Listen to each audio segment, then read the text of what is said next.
बड़ी खबर आपको दिखा रहे हैं। इनकम टैक्स से जुड़ा हुआ महत्वपूर्ण जो फैसला हुआ है, जिस पर सबकी निगाहें टिकी हुई थी। इनकम टैक्स के स्लैब में कुछ बड़े बदलाव किए गए हैं। पहला जो खबर ये कि ओल्ड टैक्स रिजीम के तहत कोई बदलाव नहीं किया गया है, लेकिन न्यू टैक्स रिजीम के तहत थोड़े बदलाव किए गए हैं, जिसके तहत स्टैंडर्ड डिडक्शन जो था वो 50,000 के लिए उसको बढ़ाकर 75,000 कर दिया गया है। कुल मिलाकर जिस तरह का बजट पेश किया गया उसमें 3 लाख तक अब कोई बदलाव टैक्स जो है वो नहीं होगा, यानी कि 3 लाख तक छूट रहेगी और 3 लाख से 7 लाख तक 5% का इनकम टैक्स लगेगा। 7 लाख से 10 लाख तक की इनकम पर 10% का टैक्स और 10 से 15 पर आगे 15% का टैक्स लगेगा। कुल मिलाकर जो बात यहां पर वित्त मंत्री ने कही वो ये कही कि इस नए बदलाव से 17,500 रुपए के टैक्स का फायदा होगा। ये मोटा मोटा इसको इस तरह से समझ सकते हैं। और चूंकि सबकी निगाहें इसी के ऊपर टिकी हुई, हालांकि अलग अलग तमाम सेक्टर्स में एलोकेशंस किए गए हैं, चाहे वो युवाओं के संदर्भ में हो, किसानों के संदर्भ में हो, और बजट एलोकेशंस भी कुछ बढ़ाए गए हैं, कुछ कम किए गए हैं, कुछ चीज़ों को सस्ता किया गया है, कुछ चीज़ें महंगी हुई हैं। लेकिन जिस टैक्स की, जिस स्लैब की बात यहाँ पर सभी की जा रही थी, उस टैक्स स्लैब के अंतर्गत कहें तो ओल्ड रिजाइम में कोई बदलाव नहीं किया गया, यानी कि ओल्ड रिजाइम के तहत जो लोग अभी टैक्स जमा कर रहे हैं उन्हें कोई राहत नहीं मिलने वाली। लेकिन न्यू टैक्स रिजाइम के तहत सरकार इसको ऐसे भी देख सकते हैं कि सरकार ये प्रोत्साहित करना चाहती है कि लोग न्यू टैक्स रिजाइम की तरफ आगे बढ़ें। तो स्टैंडर्ड डिडक्शन जो 50,000 का है उसकी लिमिट को बढ़ाकर अब 75,000 कर दिया गया है। ये एक बड़ी राहत। उसके अलावा 3 लाख तक कोई बदलाव नहीं है।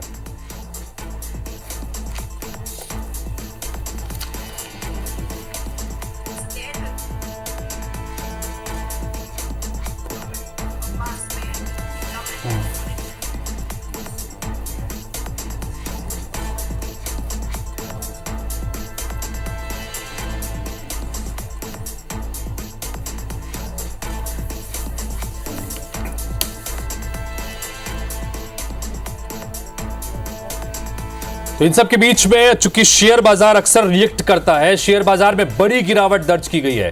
करीब 1200 अंकों तक शेयर बाजार लुढ़क गया है। ये इस वक्त का रिएक्शन है। चूंकि बजट पेश हुआ है, अलग अलग तमाम सेक्टर्स में एलोकेशंस भी देखने को मिले। बिहार की बल्ले बल्ले हुई है इस बजट में, कम से कम ये कह सकते हैं, चूंकि इलेक्शंस भी वहां पर हैं और बिहार को बहुत सारा एलोकेशन हुआ है, चाहे वो एक्सप्रेस वे के संदर्भ में हो या स्पेशल कुछ पूंजीगत वहां पर इन्वेस्टमेंट के संदर्भ में हो। लेकिन शेयर बाजार में रिकवरी में इस वक्त यहां पर बड़ी गिरावट दर्ज की गई है। शेयर बाजार ने यहां पर रिएक्ट किया है। 1200 अंकों की बड़ी गिरावट देखने को मिल रही है। बजट के बाद शेयर बाजार में गिरावट देखने को मिल रही है। और इस वक्त हमारे साथ में तमाम मेहमान बने हुए हैं, उनसे चर्चा यहां पर करते हैं। हमारे साथ में अमित श्रीवास्तव जी, कांग्रेस पार्टी के प्रवक्ता, इस वक्त जुड़े हुए हैं। रविंद्र ब्रह्मे साहब, हमने प्री बजट में भी इनसे चर्चा की और वो भी हमारे साथ में बने हुए हैं। डॉक्टर जवाहर सूर्य शेट्टी साहब लगातार बने हुए हैं। रवि ग्वालानी जी हमारे साथ में बने हुए हैं। उसके अलावा हमारे साथ में इस वक्त प्रोफेसर सत्यवर्धन तिवारी जी भी हैं, जो कि इन्वेस्टमेंट के साथ साथ बाकी बिजनेस से जुड़े हुए तमाम चीज़ों की जानकारी रखते हैं। सबसे पहले मैं जानना चाहूँगा ग्वालानी साहब आपसे, ये जो बदलाव किया गया है इसको किस तरह समझें टैक्स रिजाइम में? चूंकि ये तय कर दिया है सरकार ने कि न्यू टैक्स रिजीम के तहत थोड़ा सा बदलाव किए गए हैं, थोड़ी राहत दी गई है, लेकिन ओल्ड टैक्स रिजीम के तहत कोई बदलाव नहीं किया गया है। जरा समझाइए कि किस तरह से बदलाव हुए हैं। देखिए व्यास जी, ओल्ड और न्यू स्कीम तो हमारे बजट में आ चुकी है पहले से। अभी जो निर्मला सीतारमण जी ने अनाउंसमेंट किया उसमें यह किया है कि जो पिछले न्यू स्कीम में 6 से 9 लाख रुपए तक 10% था, वो अब 3 से 7 लाख रुपए तक उन्होंने 5% कर दिया है और 7 से 10 लाख रुपए तक उन्होंने 10% कर दिया है। तो 1-1 लाख का उन्होंने शिफ्ट कर दिया है। जो पहले 3 से 6 लाख तक 5% था, अब उसको उन्होंने 3 से 7 लाख का 5% कर दिया है। 1-1 लाख रुपए बढ़ाते हुए 9 से 12 लाख पहले 15% था, अब वो 10 से 12 लाख रुपए जो है वो 15% हो गया है। और 15 लाख के ऊपर जो पहले भी स्लैब था अभी भी वही स्लैब रहेगा, उसमें उन्होंने कोई परिवर्तन नहीं किया है। लेकिन ओल्ड स्कीम की अगर हम बात करें तो उन्होंने कोई भी चेंजेस नहीं किए और न्यू स्कीम में उन्होंने सैलरी क्लास लोगों के लिए 50,000 से जो छूट थी वो 75,000 कर दी है, जो स्टैंडर्ड डिडक्शन पहले हुआ करता था।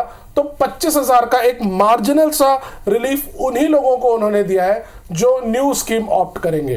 तो अब ये कैलकुलेशन पर डिपेंड करेगा आगे कि ओल्ड स्कीम में जो उन्होंने चेंजेस नहीं किए हैं, जो लोग ओल्ड में रहना चाहते हैं और जो न्यू में चाहते हैं, पीसीआर से रिक्वेस्ट करेंगे कि जो इनकम टैक्स से संबंधित स्लैग संबंधित जो इन्फॉर्मेशन है उसको स्क्रीन के ऊपर रखेंगे लगातार, क्योंकि वो अभी लोग देखना चाहते हैं, तो वो जो टैक्सेस संबंधी इंफॉर्मेशन है लगातार उसको स्क्रीन पर रखिएगा। रविंद्र ब्रह्मे साहब, जानना चाहेंगे आपसे कि अभी ओवरऑल बजट को में, चूंकि बजट से पहले भी हम चर्चा कर रहे थे, अभी बजट सामने आ चुका है, आप इसे किस तरह से देख रहे हैं? देखिए, जो चिंताएं थी, जो इकोनॉमिक सर्वे में चिंताएं जाहिर की गई थी, आप देखें जो उसमें चाहे बेरोजगारी को लेकर थी या प्राइस राइज को लेकर थी और एग्रीकल्चर को लेकर थी, तो इसको बहुत फोकस में रखा गया है बजट में। और आप देखेंगे कि जो उन्होंने कहा कि विकसित भारत के लिए जो 9 प्रायोरिटीज़ उन्होंने फाइनेंस मिनिस्टर ने फिक्स की है, उसमें सबसे पहले जो था उनका प्रोडक्टिविटी एग्रीकल्चर में और एम्प्लॉयमेंट के लिए, और एम्प्लॉयमेंट स्किल को उन्होंने दूसरी बात रखा है। और बहुत सारी जो मैं चर्चा कर रहा था कि अभी production link incentive, pre budget की जो चर्चा थी कि प्रोडक्शन लिंक इंसेंटिव चल रही है हमारे देश में, तो क्या ये एम्प्लॉयमेंट लिंक्ड इंसेंटिव कहीं पर हो सकता है? और बहुत सारी बातें एम्प्लॉयमेंट लिंक्ड इंसेंटिव के रूप में इस बजट में सामने आई हैं कि किस प्रकार से वो सभी को एम्प्लॉयज़ को दी जाएगी और एम्प्लॉयर्स की दी जाएगी, ये बात इसमें कहेगी। और स्किलिंग पे ध्यान दिया गया है, इंटर्नशिप की बात की गई है। जो स्टूडेंट्स हैं, लगभग जो 500 बिग जो कंपनीज हैं, इंटर्नशिप की बात कही गई है। और इसके साथ जो थर्ड पॉइंट था इनका जो विजन है और जो ये विकास के लिए चाहते हैं, थर्ड पॉइंट जो इंक्लूसिव ह्यूमन डेवलपमेंट की बात कही है इसमें, कि कैसे चाहे युवा हों या महिलाएं हैं या किसान हैं या आर्टिजन्स हैं, इनको कैसे जो है इनका इंक्लूसिव डेवलपमेंट कैसे होगा।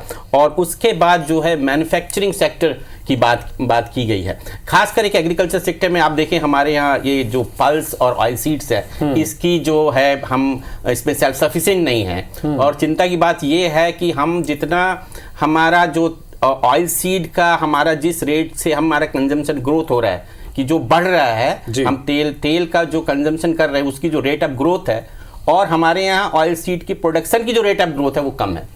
तो उस पे एग्रीकल्चर सेक्टर में खासकर, और पल्सेस का हम बहुत आयात करते हैं, ऑयल सीड का बहुत आयात करते हैं, इन पे एग्रीकल्चर में खास जोर दिया गया है। उसी के साथ मैन्युफैक्चरिंग सेक्टर की बात की गई है, जिसमें कि हम किस प्रकार से हमारी एमएसएमई को जो है जो ग्लोबल इकोनॉमी से लिंक कर सके, उस पर बहुत सारी बातें कही गई हैं एमएसएमई सेक्टर के लिए, क्योंकि ये एम्प्लॉयमेंट भी जनरेशन करने वाला है। तो फोर्थ पे एमएसएमई सेक्टर की और एम्प्लॉयमेंट जनरेशन के लिए खासतौर पर यह भी कहा गया है कि एम्प्लॉयमेंट को लेकर 3 नई योजनाओं को पर काम किया जाएगा, जिसमें अगले 5 साल के दौरान 4 करोड़ के करीब जो है रोजगार सृजन को की दिशा में सरकार आगे बढ़ रही है, ऐसा सोच रही है। तो ये एक महत्वपूर्ण कदम जिसका हम जिक्र पहले भी कर रहे थे कि ये कुछ बड़े बदलाव हो सकते हैं। इन सबके बीच डॉक्टर सत्यवर्धन तिवारी साहब हमारे साथ में जुड़े हुए हैं। सत्यवर्धन तिवारी साहब, चूंकि अक्सर जब भी बजट पेश होता है तो शेयर मार्केट रिएक्ट करता है, शेयर मार्केट में बड़ी गिरावट दर्ज की गई है, करीब 1200 अंकों तक बाजार इस वक्त गिरा है।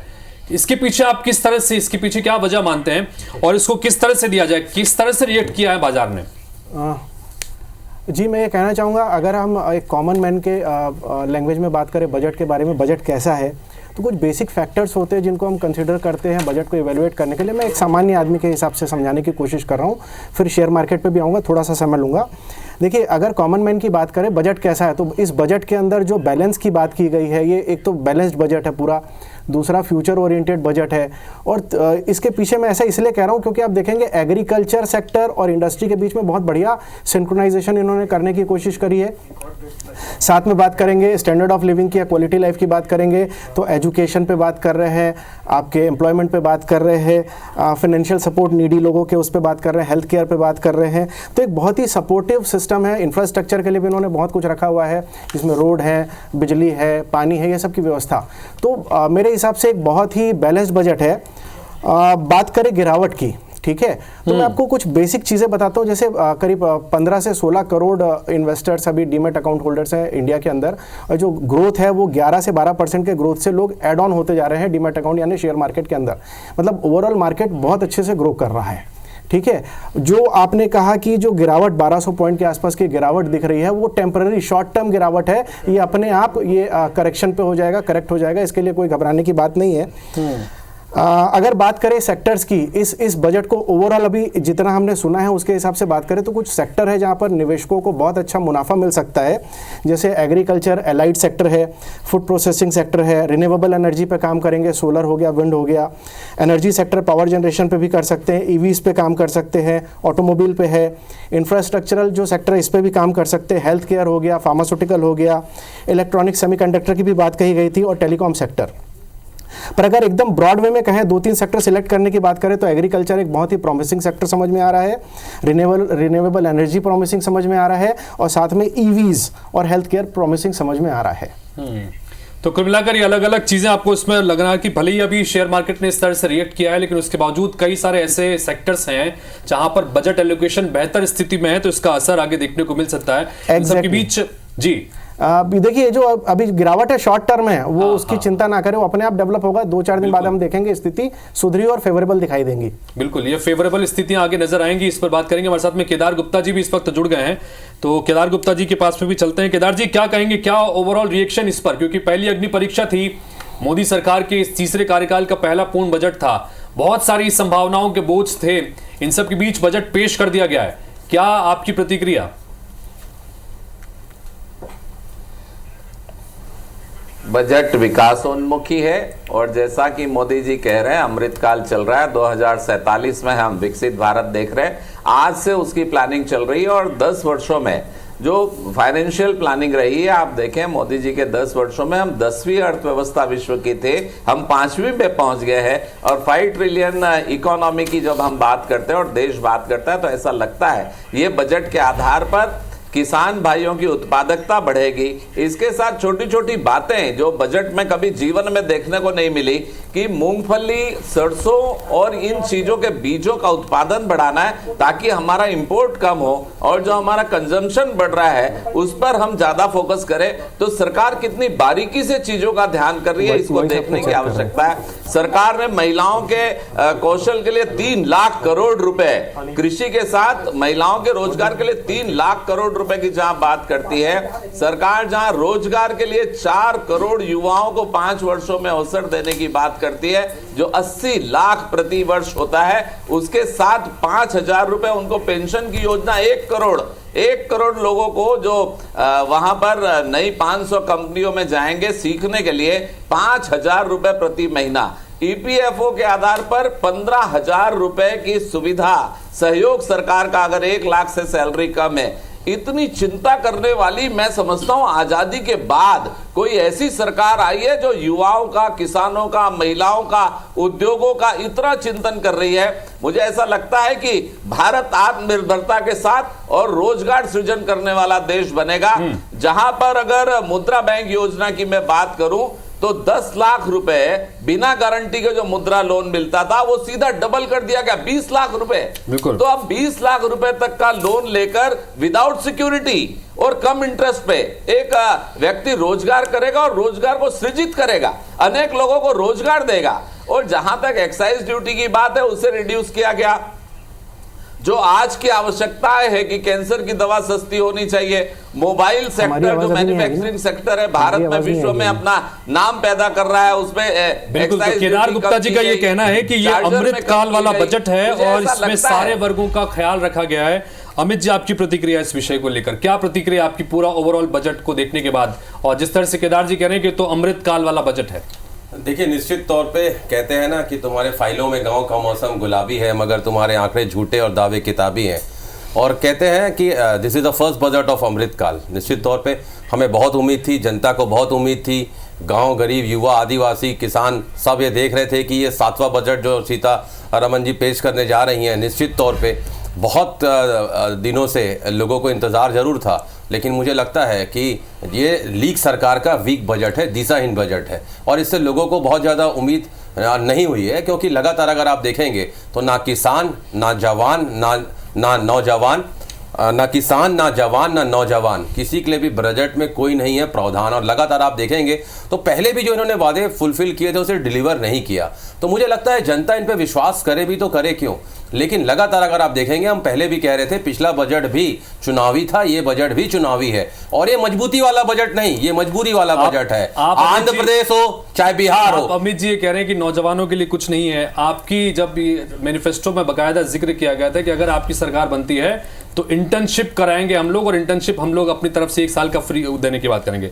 कमोबेश उसी चीज को अभी ऐलान किया है कि 500 कंपनियों में 1 करोड़ युवाओं को इंटर्नशिप पे रखा जाएगा और 5,000 रुपए की इंटर्नशिप उन्हें दी जाएगी। तो कमोबेश आपकी योजना पर मुहर लगाई है। देखिए अच्छी बात है, अगर हमारी योजनाओं पर इन्होंने मुहर लगाई है तो मैं बधाई देता हूं। और लोकतंत्र में ये होना चाहिए, अगर किसी की योजना किसी को पसंद आती है, और this is the beauty of our democracy की अगर हमारी योजनाएं किसी को पसंद आती है, देश के युवाओं को उससे फायदा होता है, तो निश्चित तौर पर उसे अडॉप्ट करना चाहिए। लेकिन इनका पास्ट जो है वो इतना खराब है कि जो इन्होंने कहा 2 करोड़ रोजगार नहीं मिला, तो आज इन पे युवा विश्वास भी नहीं करता। लगातार अगर आप देखेंगे तो बहुत सारी, मैंने कहा ना मजबूती वाला नहीं, मजबूरी वाला बजट है, और वो दिख रहा है। केदार जी बताइएगा, जवाब दीजिएगा, संक्षेप में रखिएगा।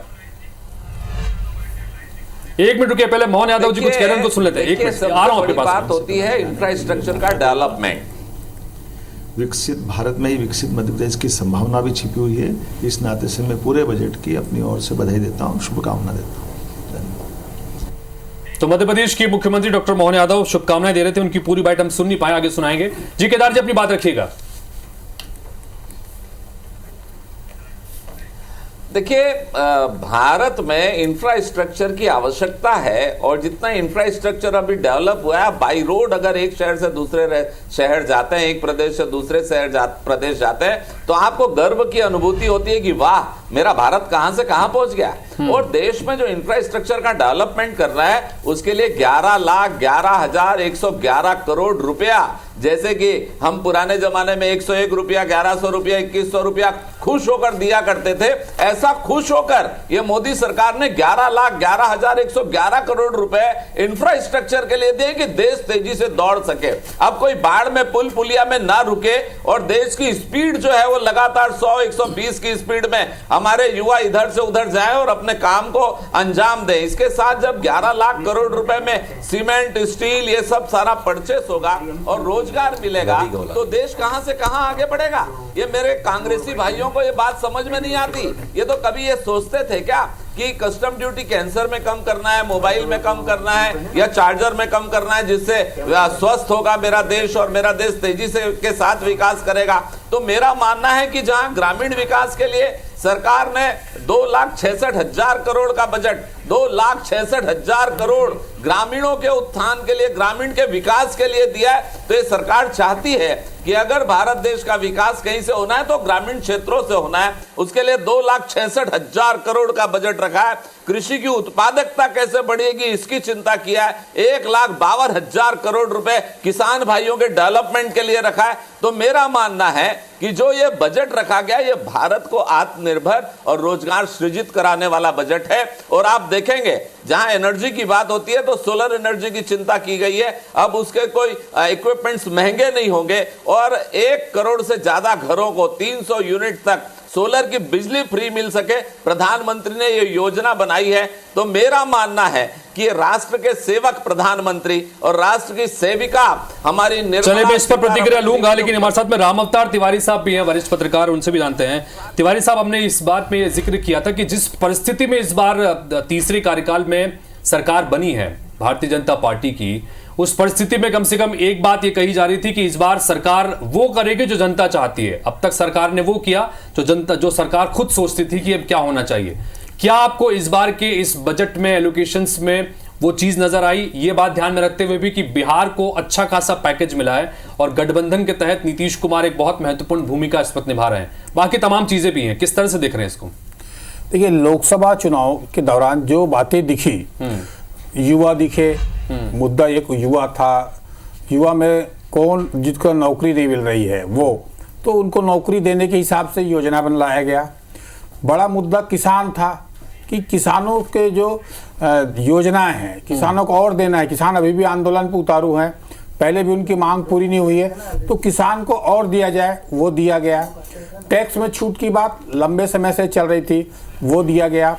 बिहार और आंध्र अब चुनाव के बाद गठबंधन की सरकार है, वो लगातार मांग कर रहे थे, उनको दिया गया। तो इसमें राजनीतिक तरीके से जो मांग उठ रही थी या समाज के अलग अलग वर्गों से जो मांग उठ रही थी, जो असंतोष था, वो चीज़ों को पूरा करने की कोशिश की गई। दूसरा, बड़े समय से ये चर्चा है कि गरीब और अमीर के बीच जो खाई है वो बढ़ते जा रही है, और खासकर उन जो 8 राज्यों हैं जहां पर भाजपा का प्रभाव है, भाजपा का बढ़त है, भाजपा की सरकार है, वहां भी ये बातें दिखी, इसका असर दिखा। इसलिए जो है इस बार के बजट अपेक्षाकृत चुनाव के बाद ठीक लग रहा है। अभी धरातल में किस तरह उतरता है, रोजगार के मुद्दे पर किस तरह, उद्योग के जो सरलीकरण की बात हो रही थी, जीएसटी के सरलीकरण की बात हो रही थी, इनकम टैक्स को छूट देने की बात हो रही थी, उन सब बातों को थोड़ा थोड़ा ही कुछ देने की कोशिश की गई उस वर्ग को जिस वर्ग के लिए लंबे समय से नाराजगी थी। व्यापारी वर्ग में भी नाराजगी थी, किसान नाराज थे, युवा नाराज थे, और जो सरकारी नौकरी वाले हैं उनको छूट की मांग कर रहे थे। तो लगभग ऐसा लगता है कि जो मांग चुनाव के दौरान नेताओं ने अपने जनसभाओं में, संगठनों से मुलाकात में, या बड़ा मुद्दा जिनको बना, विपक्ष का बड़ा मुद्दा बना, उन सब वर्गों को छूने की इस बजट में कोशिश की, क्योंकि अब टैक्स का जो है वो बढ़ता जा रहा है। सरकार, केंद्र सरकार के पास टैक्स के अधिकार ज्यादा हैं, ठीक बात है, टैक्स के कलेक्शन लगातार बढ़ रहे हैं।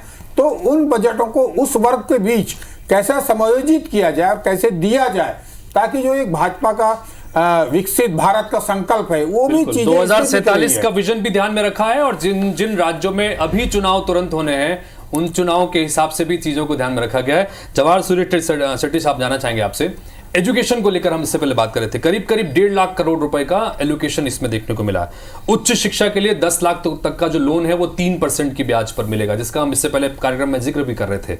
और इसके अलावा इंटर्नशिप का जैसे मैंने जिक्र किया, आप ओवरऑल कैसे देख रहे हैं एजुकेशन को जो दिया गया उस पर? पहली बात तो ये है कि वो ब्याज जो है वो 3% नहीं है, 3% आपको वाउचर के थ्रू वापस दे दिया जाएगा। अच्छा, जो भी आज का इंटरेस्ट है उसमें से 3% वापस दे दिया। मुझे ये प्रॉब्लम सॉल्विंग बजट लगता है, और उसका बेसिक कारण यह है कि विकसित भारत 2047 अगर हमने लक्ष्य लिया है और इसमें राजनीति अगर बगल छोड़ देते हैं तो बड़े बड़े मुद्दे जो हैं, एक है एम्प्लॉयमेंट जैसे ब्रह्मे साहब ने कहा था, दूसरा एजुकेशन की गुणवत्ता, तीसरा स्पेस टेक्नोलॉजी, हाँ, चौथा जीडीपी डबल करने की बात, हाँ, इस तरह के सब चीज़ों का कहीं ना कहीं इसमें उल्लेख दिख रहा है। हाँ, और ये उल्लेख ऐसा दिख रहा है कि रोजगार में महिलाओं के लिए भी रोजगार की व्यवस्था कुछ ना कुछ की गई है, एग्रीकल्चर में भी की गई है, युवाओं के लिए इंटर्नशिप जो 5 साल का है 5,000 रुपये, और ये इसमें एक अच्छी बात है कि इंडस्ट्री को भी फायदा दिया गया है कि इंडस्ट्री को अगर आपने 5,000 रुपये प्रति स्टूडेंट को इंटर्नशिप दी है तो वो आप अपने CSR फंड से यूज कर सकते हैं, जो अभी तक अलाउड नहीं था। वो एक अच्छी बात हो गई है। उच्च शिक्षा में जो 10 लाख का लोन है, हाँ, वो इतना बड़ा ये है क्योंकि आजकल शिक्षा का खर्चा जो है वो बढ़ चुका है, तो 10 लाख रुपए ठीक है। हाँ, और उसके अलावा अच्छा, इसका फायदा कैसे हो? जैसे आपने बताया कि 3% जो है वो वाउचर के रूप में वापस मिलेंगे, तो इसका फायदा कैसे मिलेगा? सपोज किसी व्यक्ति ने 10 लाख रुपए का लोन अगर ले रखा है तो अभी क्या व्यवस्था है और ये नई व्यवस्था होने से क्या फायदा, अगर आप ये समझा सकें।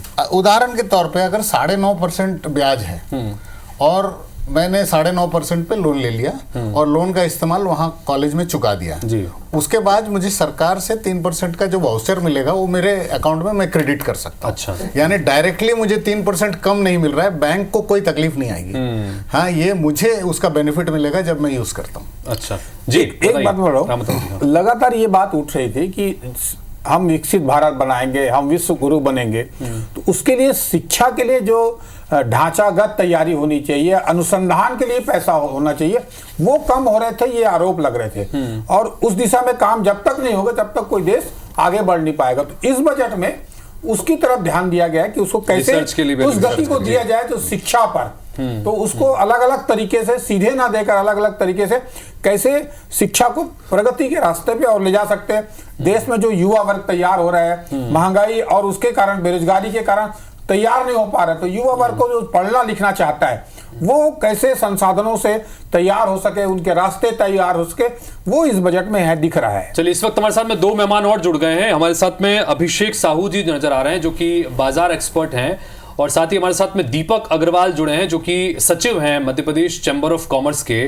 तो दीपक जी, आपसे जानना चाहेंगे, आप चूंकि व्यापारी जगत के लिए, व्यापार जगत के लिए, बिजनेसमैन के लिए क्या कुछ इस बजट में आपने पाया, क्या कुछ सही लगा, क्या आपकी प्रतिक्रिया दीपक जी?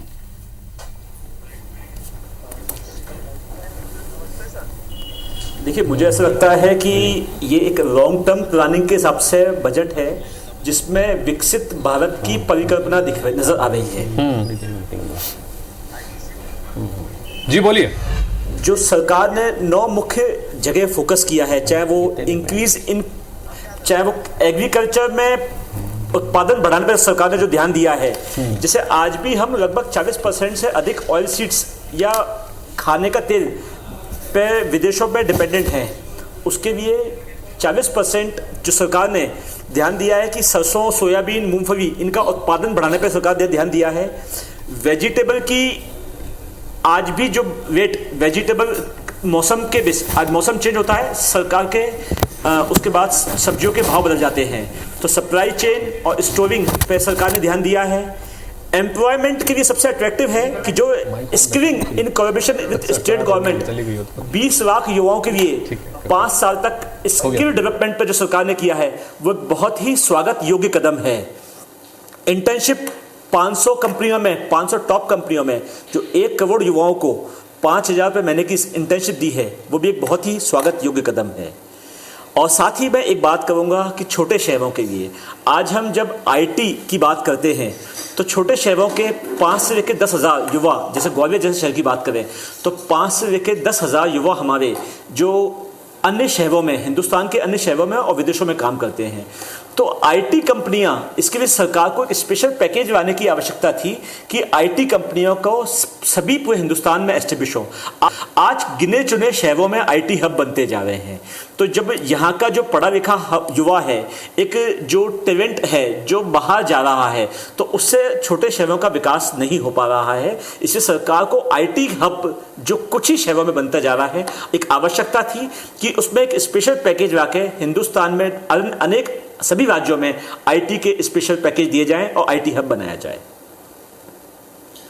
सबके बीच हमारे साथ में अभिषेक भी बने हुए हैं। अभिषेक जी के पास चलते हैं। अभिषेक साहू जी, चूंकि बाजार विशेषज्ञ हैं या बाजार पर आपकी बड़ी निगाह रहती है, और बाजार की निगाह अक्सर हमने देखा है कि इस तरह से जब बजट पेश होता है, रिजल्ट्स आते हैं, चुनाव के परिणाम आते हैं, तो बड़ा रिएक्ट करता है मार्केट। आज भी शुरुआती दौर में मार्केट ने रिएक्ट किया है, 1200 अंकों की गिरावट देखने को मिल रही है। आप इसको किस तरह से देख रहे हैं ओवरऑल बजट को, अभिषेक जी? नमस्कार। देखिए, इससे पहले कि हम बजट के बारे में, बजट का इम्पैक्ट मार्केट पे समझें, हमको ये समझना पड़ेगा कि अभी जो इन्वेस्टर है उसका माइंडसेट क्या है।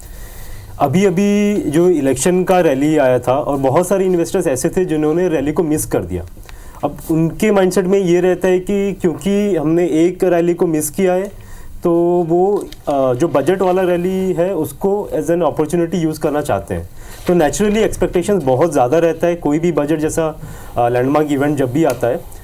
और दूसरा एंगल अगर अपन ये देखें कि जो बजट का डायरेक्शन क्या था, यूजुअली बजट से एक्सपेक्टेशन रहता है कि पब्लिक वेलफेयर के लिए गवर्नमेंट का इनिशिएटिव्स क्या है, लेकिन गवर्नमेंट का इनिशिएटिव इस बार के लिए काफ़ी बैलेंस था, क्योंकि आप देख सकते हैं डेट टू जीडीपी रेशियो बहुत ज़्यादा है, प्लस फिस्कल डेफिसिट का जो मात्रा है उसको भी कम करने की जो उम्मीद की जा रही है। इससे ये पता चल सकता है कि हम लोग एक बैलेंस्ड अप्रोच, जो सरकार है हमारी एक बैलेंस्ड अप्रोच लेके जाना चाह रही है, और इसको यूजुअली मार्केट फेवर नहीं करती है। जब भी बजट में एक बैलेंस्ड अप्रोच लेने की कोशिश की जाती है तो मार्केट उससे पॉजिटिवली रिएक्ट नहीं करती है। तो उसी कारण से ये नेचुरल है कि ये मार्केट रिएक्शन शॉर्ट टर्म है, और अगर आप एक लॉन्ग टर्म इन्वेस्टर हैं तो मुझे नहीं लगता कि आपको इन सब चीज़ों से उतना अफेक्ट। बिल्कुल, तो ये शुरुआती टाइप का जो बस रिएक्शन है वो है, लेकिन फिर से इसमें रिकवरी मिलने देखने को मिलेगी, उम्मीद कर रहे हैं। हर्षवर्धन जी हमारे साथ में जुड़े हुए हैं, जो कि सीए हैं, इस वक्त इंदौर से हमारे साथ में जुड़ रहे हैं। हर्षवर्धन साहब, आपसे जानना चाहेंगे कि एक बार आप दर्शकों को समझा सकें कि ये जो बदलाव किए गए हैं न्यू टैक्स रिजाइम में, जिसको लेकर अभी हम चर्चा शुरुआत में कर भी रहे थे, अगर आम मध्यम वर्ग पर बात करें, क्योंकि सबसे बड़ा टैक्स पेयर जो है वो यही वर्ग है, ऐसे में इस पर क्या असर पड़ने वाला है? 17,500 का फायदा मोटे मोटे तौर पर अभी वित्त मंत्री जी ने बताया, लेकिन आप इसको अगर समझा सकें कि कितना फायदा इससे मिलने वाला है और क्या कुछ बदलाव हो सकता है? सभी को नमस्ते।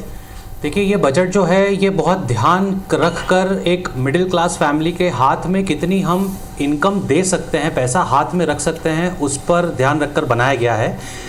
अगर कोविड के बाद की अभी हम फेज़ देखें तो हम कोविड के जितने भी बुरे प्रभाव थे उससे अब हमारा देश बाहर आ रहा है। उस समय पर इन्वेस्टमेंट्स कम हो गई थी, कंजम्पशन कम हो गया था और गवर्नमेंट ने स्टेप इन किया था कि हम खर्च करें। अब धीरे धीरे जैसे हम कोविड के दुष्प्रभावों से बाहर आ रहे हैं तो गवर्नमेंट ये चाह रही है कि प्राइवेट इन्वेस्टमेंट बढ़ जाए, प्राइवेट कंजम्पशन बढ़ जाए। उसको सीधा सीधा रिफ्लेक्ट कर रहा है आज का बजट।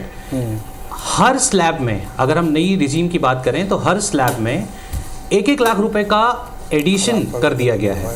मतलब टैक्स जो स्टैंडर्ड डिडक्शन था उसको कम कर दिया गया। मतलब सीधा सीधा पैसा आपके हाथ में बच गया। आपको डिसाइड करना है, आपको निर्धारित करना है कि किस तरीके से उस पैसे का अब आप व्यय करेंगे। अगर हम आगे की बात करें तो न सिर्फ 1-1 लाख रुपए उसमें एडिशन कर दिया गया, टैक्स रेट में भी कमी कर दी गई। जैसे कि अगर आप कई ऐसे टैक्स रिजीम्स देखेंगे, जैसे कि एंजल इन्वेस्टर्स का जो टैक्स है, एंजल टैक्स है। मैं इंदौर से बिलोंग करता हूं और इंदौर में अभी स्टार्टअप का मार्केट है। तो गवर्नमेंट ये चाह रही है कि ज़्यादा से ज़्यादा स्टार्टअप आए, एम्प्लॉयमेंट अपॉर्चुनिटी और टैक्स अपॉर्चुनिटी बढ़े। लेकिन टैक्स को बढ़ाने के बजाय वो टैक्स जितने लोगों पर लग सकता है उसको बढ़ाना चाह रही है, बिना उसको बहुत बड़ा इम्पैक्ट दिए। और साथ ही अगर हम टैक्स की बात करें तो अब कंजम्पशन बेस्ड इकोनॉमी जो हमारी भारत की हो चली है, उसके लिए ये बहुत ज़रूरी है कि टैक्स की दरों को जिस तरीके से रियायतें दी जा रही हैं उसको और बढ़ाया जाए। पिछले 3 सालों से हर बार एक मिडिल क्लास व्यक्ति की ये उम्मीद थी कि टैक्स में जो स्टैंडर्ड डिडक्शन है उसको बढ़ा दिया जाए, लेकिन 3 साल के बाद अब सरकार ने जो ये टैक्स का अमाउंट को घटाया है वो जाहिर तौर पर हर मिडिल क्लास फैमिली के और जो इनकम बेस्ड एम्प्लॉयमेंट बेस्ड परिवार है उस पर बहुत सीधा और बहुत पावरफुल इम्पैक्ट करेगा। तो स्टैंडर्ड डिडक्शन जो है उसको 50,000 की जगह से बढ़ाकर अब 75,000 कर दिया गया, लेकिन ये न्यू टैक्स रिजाइम में किया गया है। अगर आप ओल्ड टैक्स रिजाइम से जा रहे हैं तो फिर आपको ये चीज का फायदा नहीं मिलेगा, सिर्फ न्यू टैक्स रिजाइम। यानी कि सरकार ने कुल मिलाकर ये एक मैसेज देने की कोशिश भी की है कि वो प्रमोट करना चाहती है इस नए टैक्स रिजाइम की तरफ, ताकि बड़ी संख्या में लोग नए टैक्स की तरफ आगे आए। और जो छूट का प्रावधान जिसका जिक्र अभी हर्षवर्धन जी भी कर रहे थे वो नए टैक्स के तहत ही होगा। ब्रह्मेश साहब इन सब के बीच आप कुछ कहना चाह रहे थे, अपनी बात भी रखिएगा। दूसरा ये कि एंजल टैक्स हटा दिया गया जिसका जिक्र अभी वो भी कर रहे थे, स्टार्टअप्स के लिए भी कुछ है, एनपीएस की सीमा में भी कुछ बदलाव किए गए हैं। उसके अलावा एक वात्सल्य टैक्स जो है उसके संदर्भ में भी कुछ अगर इंफॉर्मेशन आप दे सकें तो। जी हाँ, मैं सबसे पहले ये कहूँगा कि काफ़ी समय से ये इकोनॉमी पे क्वेश्चन था कि जो ग्रोथ हो रही है, विकास हो रही है, उससे एम्प्लॉयमेंट जनरेट नहीं हो रही है। तो इस बजट का जो सबसे बड़ा फोकस है वो कैसे ग्रोथ के साथ एम्प्लॉयमेंट जनरेट हो, इस पर है इस बजट का सबसे ज़्यादा फोकस। थोड़ा सा यदि आप अंतरिम बजट जो आया था फरवरी में और अभी जो है, तो उसका जो साइज़ है लगभग 53,000 करोड़ रुपए का इसका साइज़ बढ़ा है। वो लगभग 47.67 लाख करोड़ का था और अभी ये जो बजट है 20 लाख करोड़ का है। तो 56,000 करोड़ बढ़ा है। ये 56,000 करोड़ जो बढ़ा है इसमें capital expenditure as it is है, जो 11.11 लाख करोड़ रुपए था वो एज इट इज़ है। मतलब ये पैसा जो है रेवेन्यू एक्सपेंडिचर में गया है। उसके साथ जो एक और दूसरी बड़ी बात है कि जो पिछले साल जो अंतरिम बजट था, अंतरिम बजट में हमने फिस्कल डेफिसिट का टारगेट 24-25 में 5.1% का रखा है। वो अभी टारगेट उन्होंने 4.9% गया है। ये एक अच्छी न्यूज़ रहेगी। बाद में जो चर्चा हो रही थी कैपिटल मार्केट इसमें जो है रिवर्स बैक करेगा, तो ये एक अच्छी बात है इसकी। और इसके साथ इसमें सब जो पूरा 20 लाख करोड़ रुपए है, इसमें सबसे बड़ा एलोकेशन इन्होंने ग्रामीण विकास के लिए किया। वो लगभग 2.65 लाख करोड़ का है।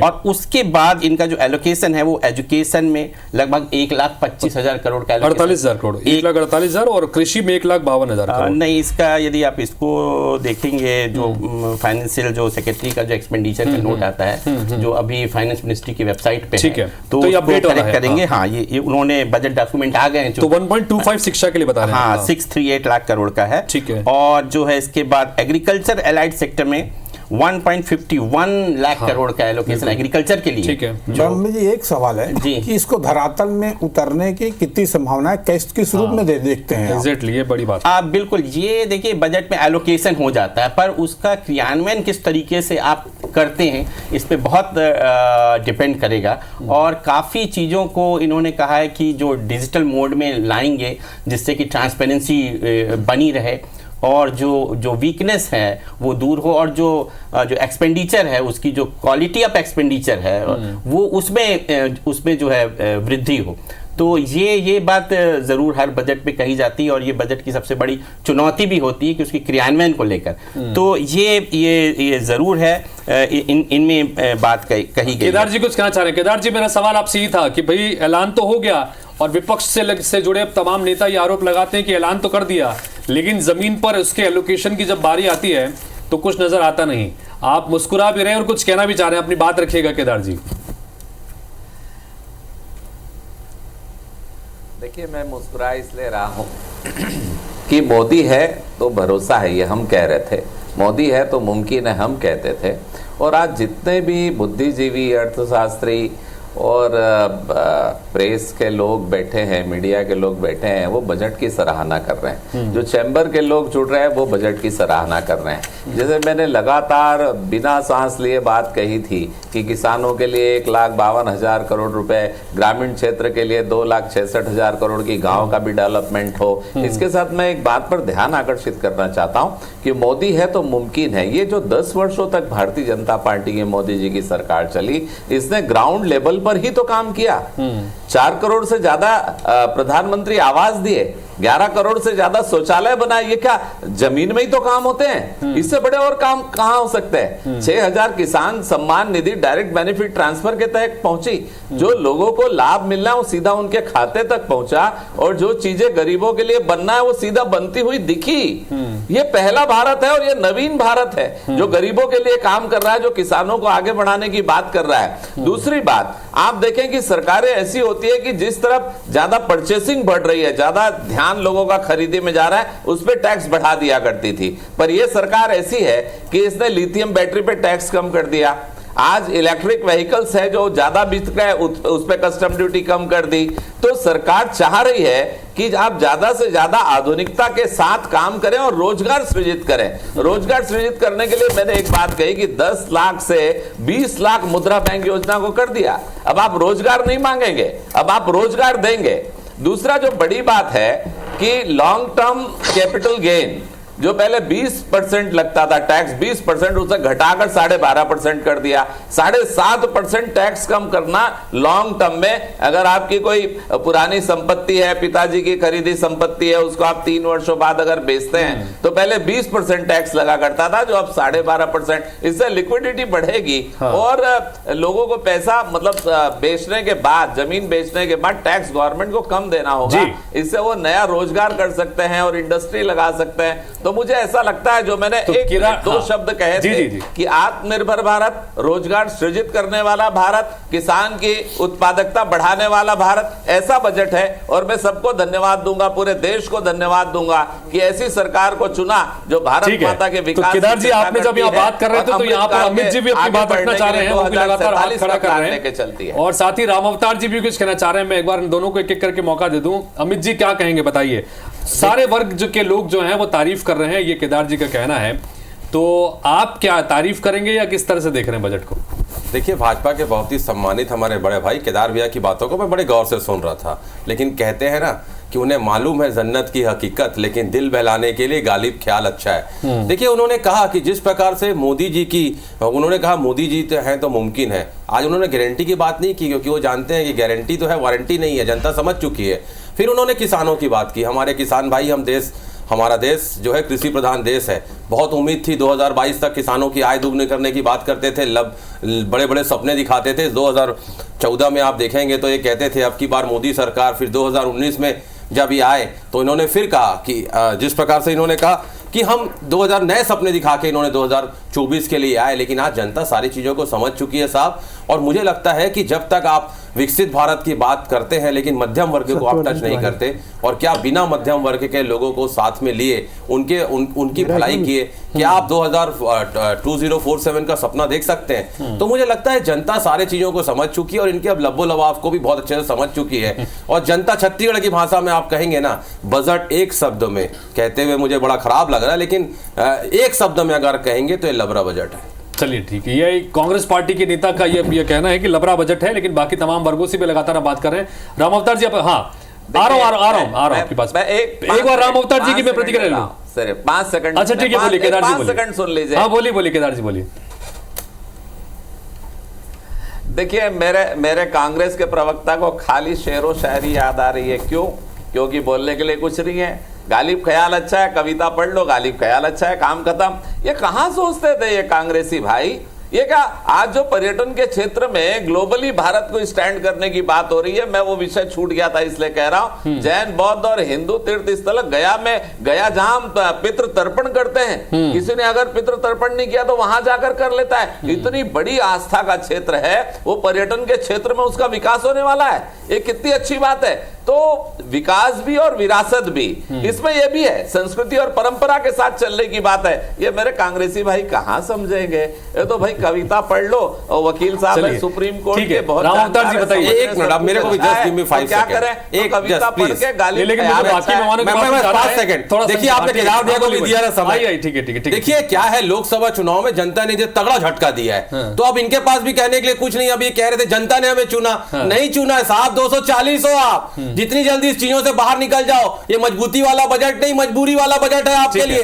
ठीक है 100 के अंदर। अरे आप लोग खुद 240 हो, आप भी पास नहीं हुए। 272 है पासिंग मार्क्स, आप भी पास नहीं हुए कर पाओ। किसी दिन भी सरकार चले जाएगी। अमित जी, केदार जी प्लीज, बाकी लोगों से बात करने के लिए बैठे। राम अवतार जी, जनता ने हमको चुना सेवा करने के लिए। अरे 240 है, पास नहीं हुए आप। हार रहे हो दोस्त। इस बजट में जो चीज़ें रहती, बजट बनता है, बजट की प्रक्रिया रहती है, उसको नौकरशाह के जरिए, सरकार के जरिए जमीन में उतारने की एक तकलीफ सरकार को रहती है। वो तकलीफ को सरकार इस बार समझी है लग रहा है। और उसके बाद सीधे लोगों को बेनिफिट कैसे दिया जा सकता है, डायरेक्ट बेनिफिट योजनाएं कैसे दी सकते हैं, कि ऐसी योजना बनाई गई है जैसा छात्रों को जो पढ़ाई पढ़ रहे हैं उनको कैसे दे सकते हैं, किसान को कैसे डायरेक्ट बेनिफिट दे सकते हैं। तो वो जो योजना बन रही है उलझन में ना फंसे और उसकी स्थिति जो है नीचे में जाके मजबूत हो, लोगों को सीधे लाभ मिले, ये इसमें दिखता है पहली बात। दूसरा, मध्यम वर्गीय जो बड़ा है और जो असंतोष था उसको भी कैसे दूर किया जा सकता है, उस योजनाओं को योजना लाने की कोशिश की गई है।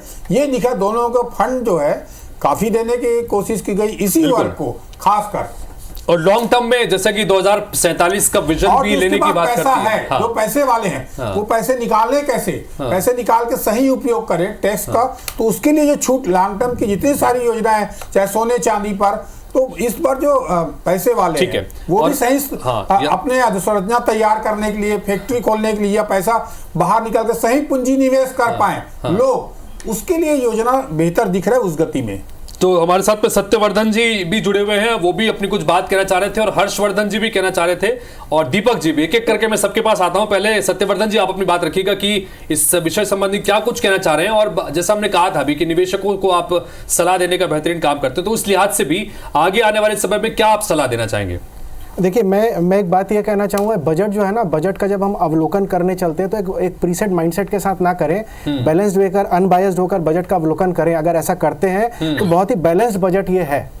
इस बजट में मुझे एक चीज दिखाई दे रही है कि टेक्नोलॉजी इन्फ्यूज कर रहे हैं हम इंडस्ट्रीज के साथ भी, और टेक्नोलॉजी इन्फ्यूज कर रहे हैं एग्रीकल्चर के साथ भी। इन दोनों चीज़ों में जब टेक्नोलॉजी आएगा तो डेफिनेटली प्रोडक्टिविटी हमारी बढ़ेगी, कॉस्टिंग कम होगी, और एक तरीके से हमारा इंडस्ट्री, एग्रो बेस्ड इंडस्ट्री या मैन्युफैक्चरिंग इंडस्ट्री जो है वो डेवलप करेगा जी। बार बार मैं कहना चाहता हूं, हमारे साथ अभिषेक जी हैं जो एक्सपर्ट हैं शेयर मार्केट, उन्होंने भी ये कहा कि ये शॉर्ट टर्म है, जो डेविएशन दिख रहा है शॉर्ट टर्म में, अगर आप देखें तो मार्केट फिर भी थोड़ा सा अब स्टेबल होने की कोशिश कर रहा है, लेकिन थोड़ा समय लगेगा रिकवरी इसमें आगे हो सकती है। दीपक जी अपनी बात रखिएगा। दीपक जी, आप कुछ कहना चाहते हैं? दीपक जी।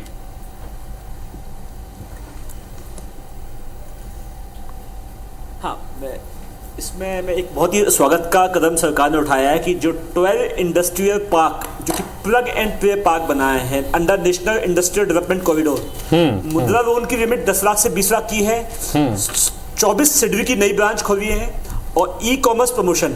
लेकिन एक बात की कहीं ना कहीं कमी दिख रही है कि पहले हमारी मांग रहती थी रोटी कपड़ा और मकान, अब उसके साथ शिक्षा और स्वास्थ्य जुड़ गया है। इस बार कहीं भी नए एम्स की खबर नहीं आई है इस बजट के अंदर। जैसे छोटे शहर, जैसे ग्वालियर जैसे शहरों की बात करें मध्य प्रदेश के अंदर, तो यहाँ एम्स की डिमांड बहुत टाइम से की जाती है।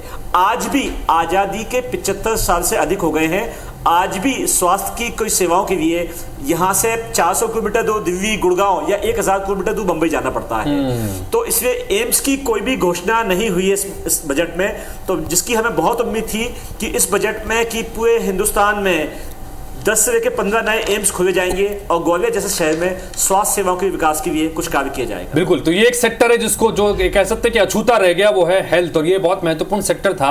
हालांकि इसमें जो टैक्सेस से संबंधित जो छूट की उम्मीद थी वो भी काफी की जा रही थी, लेकिन हो नहीं पाया। आ रहा हूं केदार जी आपके पास में, एक बार हर्षवर्धन जी भी कुछ अपनी बात कहना चाह रहे हैं, मैं पहले उनको सुन लेता हूं। हर्षवर्धन जी अपनी बात रखिएगा। और जो कुछ प्रावधान किए गए कि टीडीएस समय पर नहीं देना अब अपराध नहीं होगा, इसको सरलीकरण किया जाएगा, कैपिटल गेन टैक्स जो है उसको भी सरल किया जाएगा, इस बात को भी जोड़ते हुए अपनी बात रखिएगा। जी सर, सबसे पहले तो मैं ये बताना चाहता हूँ कि कुछ समय पहले से सरकार कुछ ऐसा कहा जा रहा था कि इंजेक्शंस दे रही है, जैसे मरीज को इंजेक्शन दिए जाते हैं, तकलीफ होती है, लेकिन वो नेसेसरी थे। जब 3.2 ग्लोबल रेट ऑफ जीडीपी चल रहा था, ये इंजेक्शंस का ही नतीजा है कि हम 8.2 की ग्रोथ दर से आज भारत आगे बढ़ा था। लास्ट के 4 क्वार्टर्स में 3 क्वार्टर्स 3 आउट ऑफ 4 क्वार्टर्स 8.00 से ज़्यादा जीडीपी ग्रोथ रेट रही है। तो तब जब हमें इंजेक्शंस की ज़रूरत थी तब हमें इंजेक्शंस मिले। अब जब सब कुछ ठीक होने की कगार पर है तो हमें जो वो मिठाई दी जा रही है वो आज इस बार मिली है। इसके साथ में मैं एक और बात कहना चाहता हूँ कि जैसे अभी बार बार जो मार्केट में जो एक टेम्पररी सेटबैक आ रहा है इसके बारे में बात करिए, तो उसका सीधा सीधा फर्क जो है वो जो शॉर्ट टर्म कैपिटल गेन है और जो F&O सेक्टर में जो F&O करते हैं, ये शायद अभिषेक जी ज़्यादा अच्छे से बता पाएंगे, लेकिन F&O सेक्टर पे भी शॉर्ट टर्म गेन 0.02% से बढ़ा दिया गया है। जो शॉर्ट टर्म कैपिटल गेन है वो 15 से 20% बढ़ा दिया गया है। थोड़ा संक्षेप में हर्षवर्धन जी कर रहे हैं या इस टाइप से अगर आप कुछ भी ट्रेड कर रहे हैं जी, इंट्राडे ट्रेडिंग कर रहे हैं और शॉर्ट टर्म कैपिटल गेन हो रहा है, तो ये 5% का जो एडिशनल टैक्सेशन है ये इसका रिपरकशन है जो अभी मार्केट में हमें टेम्पररी चीजें आ रही हैं। ठीक है। और आखिरी बात मैं कहना चाहता हूँ, हेल्थ केयर के बारे में अभी बात की गई थी। आयुष्मान कार्ड, आयुष्मान के तहत जितनी भी मेडिकल सुविधाएं उपलब्ध कराई जा रही हैं उसमें 34.7 करोड़ लोगों को एडिशन कर दिया गया है। ये इकोनॉमिक सर्वे में भी बताया गया था। 34.7 करोड़ लोग अब एडिशन, ठीक है, जिसमें आंगनवाड़ी के कार्यकर्ता और ये सब भी रहेंगे। हाँ, तो उसका फायदा उसमें मिलेगा। तो ये health care sector. Abhishek ji संक्षेप में अपनी बात रखिएगा 20 से 25 सेकंड के भीतर कि आगे आने वाले समय में इस बजट का क्या आप फर्क देख रहे हैं और क्या आप सलाह देना चाहेंगे निवेशकों को। अभिषेक देखिए, अगर हम सेक्टर की बात करें कि कौन से सेक्टर्स ये वाले बजट से बूस्ट होने वाले हैं, तो नेसेसरली जो भी वेलफेयर ओरिएंटेड सेक्टर्स हैं जो कि हर बजट में बेनिफिट करते हैं, जैसे हाउसिंग हो गया, सोलर रिन्यूएबल एनर्जी, क्योंकि गवर्नमेंट का जो फोकस अभी ग्रीन एनर्जी रिन्यूएबल एनर्जी की तरफ बढ़ते जा रहा है, construction, animal feed and husbandry, ये सब चीज़ें। लेकिन अगर हम लोग एक लॉन्ग टर्म पर्सपेक्टिव से इन्वेस्ट करने की बात करें तो जिस लेवल पे अभी मार्केट है, हमारा यही ओपिनियन रहेगा कि आप हमेशा डिफेंसिव स्टॉक्स या फिर डिफेंसिव सेक्टर्स की तरह जाएं, जैसे कंज्यूमर ड्यूरेबल्स हो गया या फिर कंज्यूमर FMCG हो गया। तो ये सब सेक्टर्स आने वाले मतलब इस लेवल पे इन्वेस्ट करने के लिए अच्छे हैं। ठीक है, केदार जी फाइनल में संक्षेप, आपने फाइनल कमेंट चाहूंगा, संक्षेप में रखिएगा 20-25 सेकंड के भीतर। केदार जी देखिए, फाइनली ये है कि कृषि उत्पाद को बढ़ाने के लिए टेक्नोलॉजी से जोड़ा गया है। इसके साथ जो इंडस्ट्रियल पार्क बड़ा बनाए जा रहे हैं और वोकल फॉर लोकल, इसके लिए 100 शहरों में साप्ताहिक बाजार में वो लोग सामान बेचने आते हैं जो लोकल चीजें बनाते हैं और गाड़ियों में ले जाकर बाजार लगाते हैं और उनका सामान बिकता है। तो नीचे तक कैसे अर्थव्यवस्था मजबूत हो, इसका चिंतन किया गया। मैं तो आश्चर्यचकित हूं कि केंद्रीय बजट में इतनी सारी चीजों का समावेश करना, साप्ताहिक बाजार तक के सोचना, और बड़ी बात यह है कि शहरों में भी 1 करोड़ मकान बनाकर दिए जाएंगे। तो मुझे ऐसा ऐसा लगता है कि ये जो बजट है ये विकासोन्मुखी है, रोजगार सृजित करने वाला है और भारत को तीसरी अर्थव्यवस्था में तेजी के साथ $5 ट्रिलियन की इकोनॉमी में पहुंचाने वाला है। मैं फिर से धन्यवाद देता हूं हमारे देश के नेताओं को और जनता को। दीपक जी कुछ कहना चाह रहे हैं लेकिन बहुत संक्षेप, मेरे पास समय खत्म हो चुका है, लेकिन फिर भी आप रखिएगा अपनी बात बहुत संक्षेप में, 10 सेकंड के भीतर खाली। सरकार ने जो अपनी 9 प्राथमिकताएं दी थी उसमें एनर्जी, तो मैं इतना ही कहना चाहूंगा कि पर्यावरण की स्थिति बहुत अच्छी नहीं है। इस बार 40 से लेकर इस बार सब जगह टेम्परेचर बढ़ रहा है। ग्रीन एनर्जी में सरकार को सोलर पैनल के लिए, इंडस्ट्री उद्योगों के लिए कोई सब्सिडी की सुनना चाह रहे थे इस बार कि उद्योगों के लिए सब्सिडी कोई भी नहीं दी है सोलर पैनल में। चलिए, तो कुल मिलाकर यहाँ पर इसको मिली जुली कह सकते हैं और ज्यादातर वर्ग ऐसे हैं जो इस बजट को अच्छा बता रहे हैं और लॉन्ग टर्म के पर्सपेक्टिव में अच्छा बता रहे हैं कि 2047 का विजन लेकर अगर सरकार चल रही है तो आज के इस बजट में जिस तरह से अलग अलग वर्गों को एलोकेशन किया गया है इसका आने वाले समय में सकारात्मक असर पड़ सकता है। मध्यम वर्ग का भी ध्यान रखा गया है, युवाओं का भी ध्यान है, महिलाओं का भी ध्यान है और सबसे खास बात जिस पर सबसे ज्यादा फोकस किया जा रहा था कि बेरोजगारी को दूर करने के मकसद से रोजगार सृजन के संदर्भ में भी इस बजट में एलोकेशन देखने को मिलते हैं। अब कैसे जमीन पर इसका असर देखने को मिलेगा ये आने वाला वक्त बताएगा। फिलहाल आप सभी का बहुत बहुत शुक्रिया चर्चा में शामिल होने के लिए, अपनी बात रखने के लिए। नमस्कार।